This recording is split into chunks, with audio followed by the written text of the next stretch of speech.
Y termino con este pensamiento, termino esta parte con este pensamiento de Mangal Wadi. Él dice, el individualismo de la cruz dice, y hay un individualismo bíblico, que yo quiero enfatizar el carácter comunitario, la comunión que tenemos como iglesia. Pero él dice, el individualismo dice, de la cruz dice, pero no se haga mi voluntad sino la tuya. En la cruz Jesús se entregó a sí mismo al Padre de una manera tan radical que Dios podía dar la vida de su Hijo por el mundo. El individualismo secular es egoísta. Comprende la pasión de Jesucristo como algo simplemente para mí.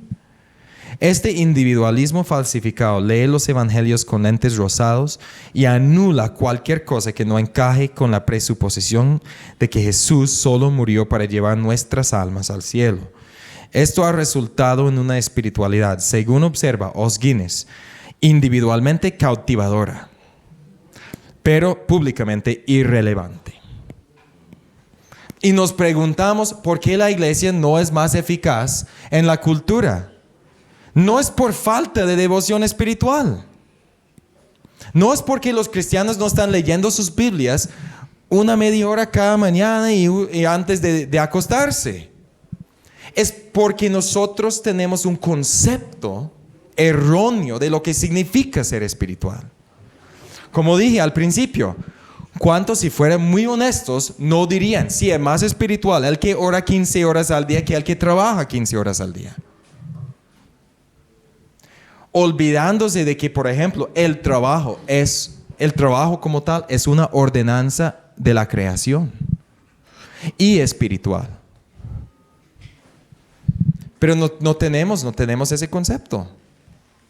Más santo la monja que la madre.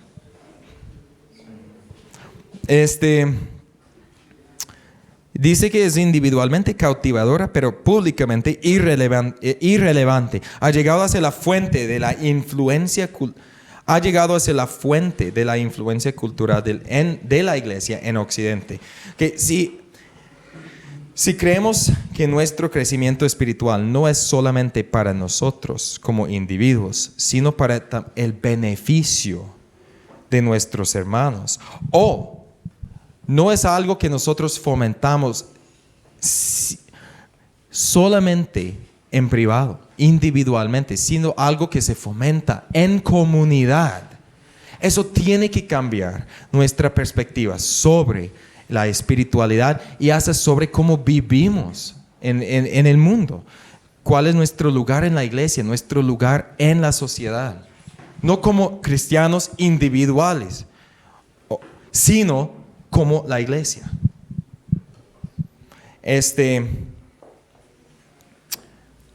Si logramos captar algo de este punto que estoy haciendo en este momento,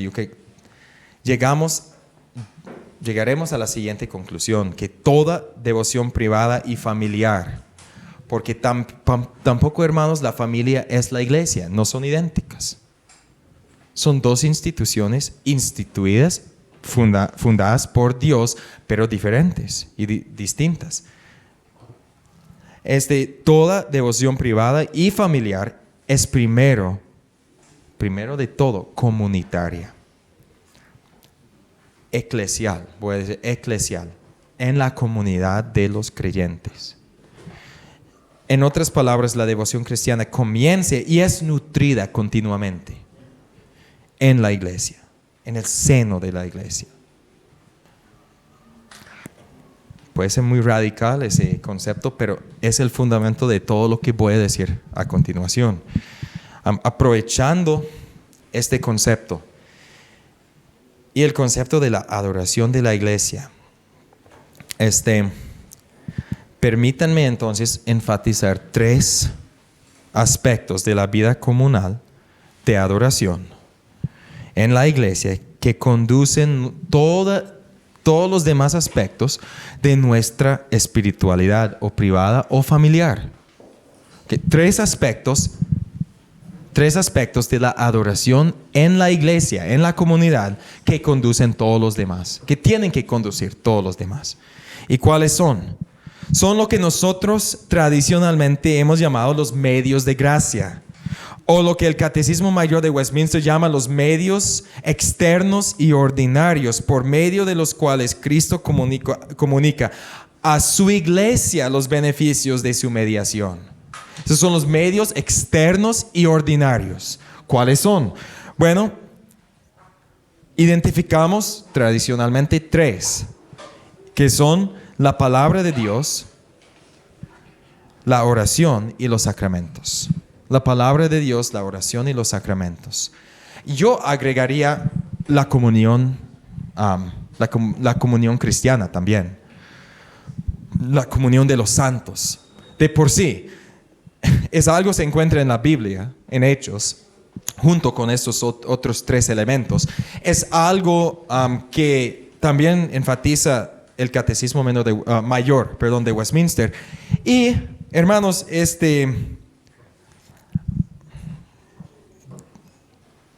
simplemente lógico. La comunión es algo también que confesamos en el credo apostólico, ¿no es cierto? La comunión de los santos. Entonces yo creo que también agregaría eso a esta lista como medio de gracia. Esos son los medios externos y ordinarios. La oración, la palabra de Dios y los sacramentos. El Catecismo dice que estos medios son las ordenanzas de Dios, pero especifica las 3. Interesante, dice las ordenanzas de Dios, pero especifica estas 3. Yo creo que está dejando libertad, por ejemplo, para lo que yo acabo de hacer, y es agregar la comunión cristiana.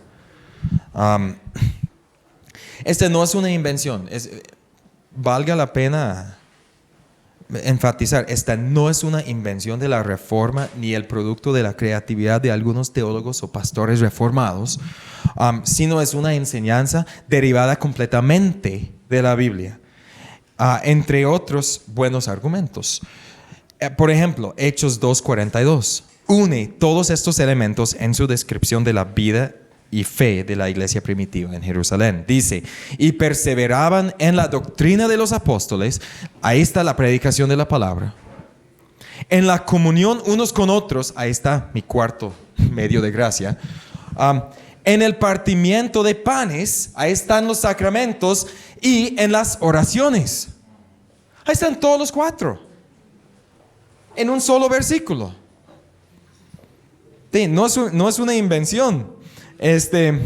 Y la estructura final del catecismo es muy interesante. La estructura de la parte final del catecismo de Westminster sigue este patrón. Habla primero de la predicación, luego de los sacramentos y finalmente de la oración. Interesante, ¿eh? Sigue ese mismo patrón bíblico. Entonces yo quiero tocar o abordar cada punto a su vez. Primero, la predicación de la palabra de Dios, o la palabra de Dios, especialmente la predicación. Porque obviamente tiene mucho valor la lectura de la palabra de Dios en la casa. Pero somos una generación muy privilegiada y a la vez muy vaga. Porque esto de que cada creyente tiene su propia copia o muchas copias en muchas diferentes versiones de la palabra de Dios en su casa es algo muy moderno desde la Reforma Protestante. Antes de la Reforma, antes de la invención de la imprenta, antes de la publicación en masa de la Biblia, hermanos, no todos tenían su propia copia de la Biblia. Dependían de la predicación, dependían del ministerio de enseñanza. Yo creo que todavía hoy día debemos depender del ministerio de enseñanza de la iglesia, de los que Dios ha llamado para instruirnos y guiarnos y pastorearnos en la fe. Más que hacemos, sinceramente. Y si pensamos bien en este fenómeno de que cada uno tiene su propia Biblia en la casa, vemos que es muy moderno. Antes de la imprenta, antes de de los tipos movibles. Hermanos, es que las copias de las Biblias, las copias de la Biblia eran demasiado caras. El costo era prohibitivo. No obstante, Dios todavía hacía su obra de gracia y salvación en los corazones de los suyos. Ese hecho no impedía a Dios. Desde el principio del mundo hasta hasta el siglo XVI, Dios no se veía de ninguna manera impedido, porque obraba como todavía obra, por medio del ministerio de la enseñanza y predicación, tanto en el Antiguo como en el Nuevo Testamento. Ahora, yo quiero enfatizar entonces, obviamente, lean sus Biblias, estudien sus Biblias, tenemos ese privilegio, esa gran ventaja. Pero quiero enfatizar la importancia de la predicación y la enseñanza de la palabra en la comunidad, en la iglesia. Dice Pablo a los tesalonicenses, por lo cual también nosotros, sin cesar, damos gracias a Dios de que cuando recibiste la palabra de Dios que oíste de nosotros, la recibiste no como palabra de hombres, sino según es en verdad la palabra de Dios, la cual actúa en vosotros los creyentes. Pablo está diciendo, nosotros vinimos predicando el Evangelio y ustedes recibieron esa palabra no como nuestra palabra, sino como es en verdad la palabra de Dios. Y esa palabra está actuando en ustedes. Está obrando en ustedes. Dios mismo hablaba por medio del ministerio de los apóstoles. Y esa palabra obraba, actuaba. Dios actuaba mediante esa predicación para la salvación de su iglesia. Ahora, la predicación como palabra de Dios no solamente se limita a la enseñanza inmediata de los apóstoles, sino a toda predicación de la palabra de Dios o del Evangelio. Y por aquellos que son llamados y enviados para predicarlo. Fíjense entonces, para mostrarles esto, Romanos 10 del 13 al 15. Vean, busquen ese texto. Romanos 10, 13.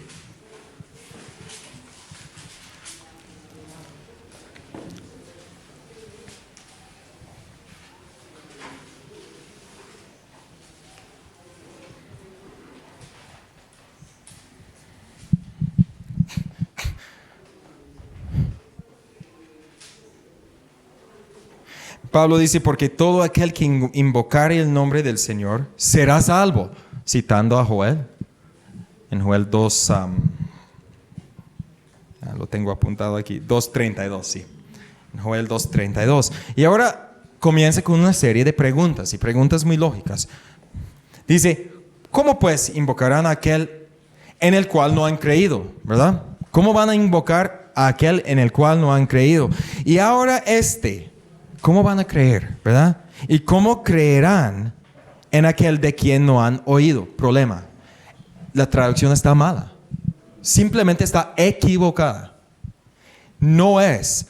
Y honestamente no entiendo cómo sacan esta traducción del griego.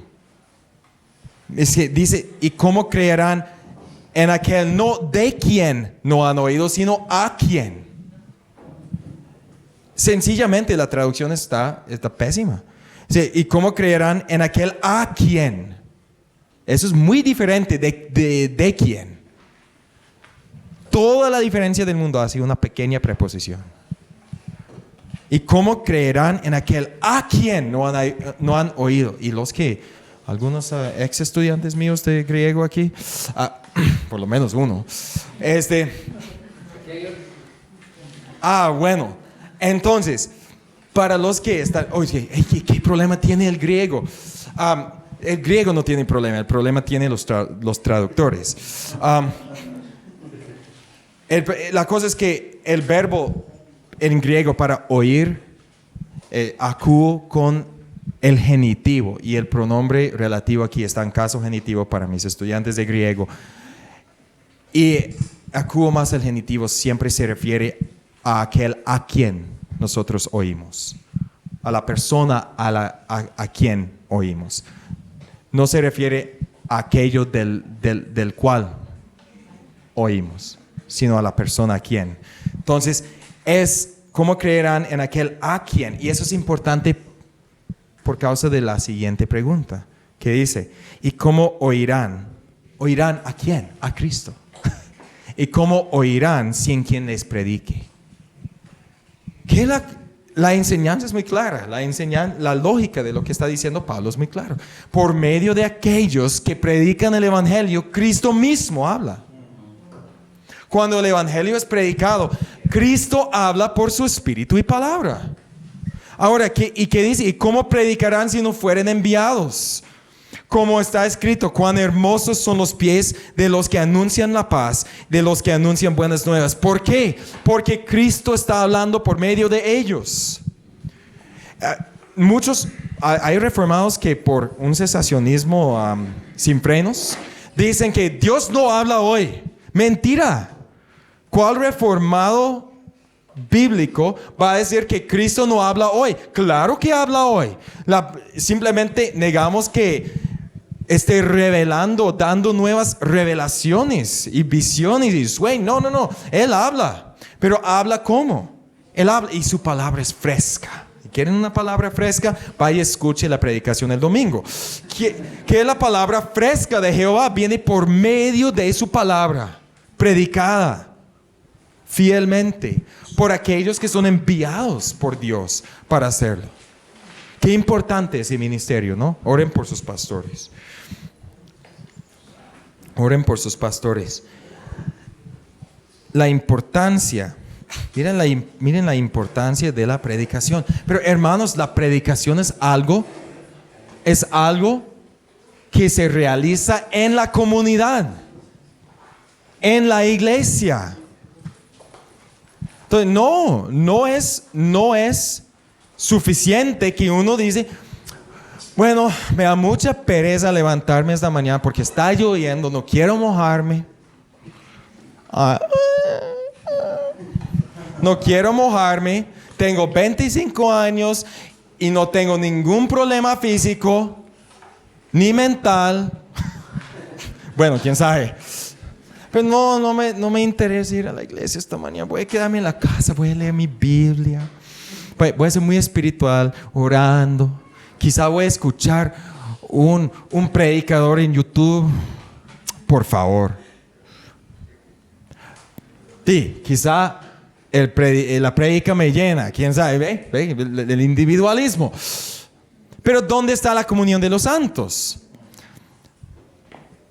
¿Y por qué Paul Washer o cualquier otro predicador estrella de YouTube es más importante que su pastor?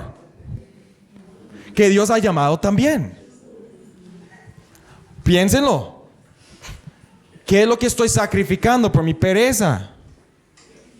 Mi alma. Y la iglesia sufre también, porque yo soy miembro de ella. Yo dependo de que todos mis miembros me acompañen todo el día, ¿verdad? Necesito todas las partes de mi cuerpo que Dios me ha dado. Bueno, igual, la iglesia necesita todos sus miembros. Son importantes. Y hermanos, esta es la práctica principal que nos alimenta. No es la oración en sí, como tal. Dice, muchas personas oran. Paganos y cristianos por igual. Estamos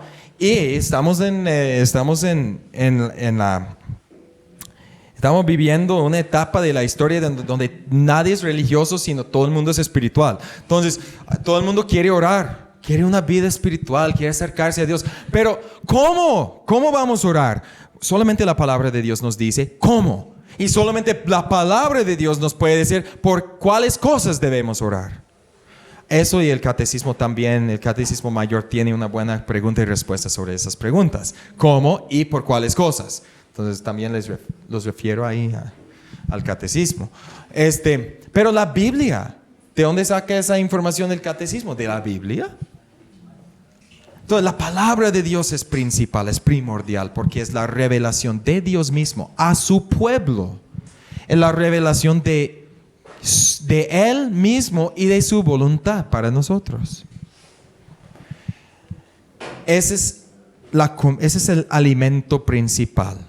Sin la palabra de Dios pueden orar 15 horas al día y no van a avanzar un solo centímetro en la espiritualidad.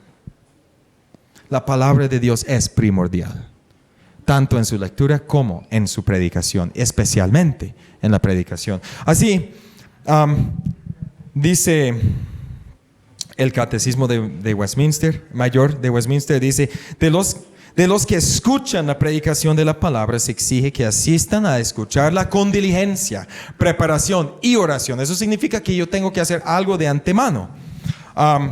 Dice, examinen lo que escuchan por medio de las Escrituras, reciban la verdad con fe, amor, humildad y prontitud de mente, como la palabra de Dios. Mediten y hablen de ella, la guarden en sus corazones y demuestren en sus vidas los frutos de ella.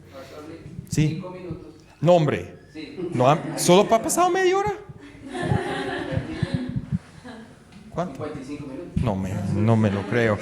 Ok. Ay, bueno, las notas están en el blog, en mi blog. Ok. Ay, no tengo tiempo para todo. 55 minutos, ¿en serio? Pero comenzamos tarde, ¿no? Bueno, ni modo. Ok, pensemos en los sacramentos. Los sacramentos son ordenanzas instituidas por Jesucristo, ¿verdad?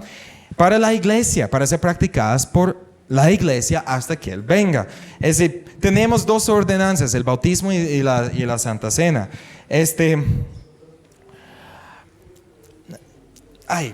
En breve, el bautismo, pueden referirse a las notas o los apuntes más tarde, pero, hermanos, ¿el bautismo qué es? Primero, el bautismo,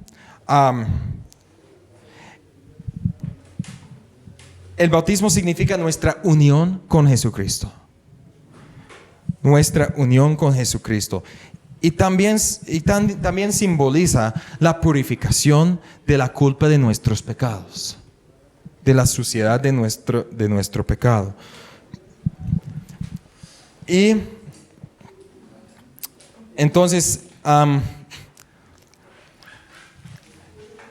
es un marcador de nuestra verdadera identidad en Cristo, pero es un sacramento en comunidad, que se le aplica a uno en comunidad, ya sea en su infancia o en su adultez. Pero siempre tiene la misma eficacia.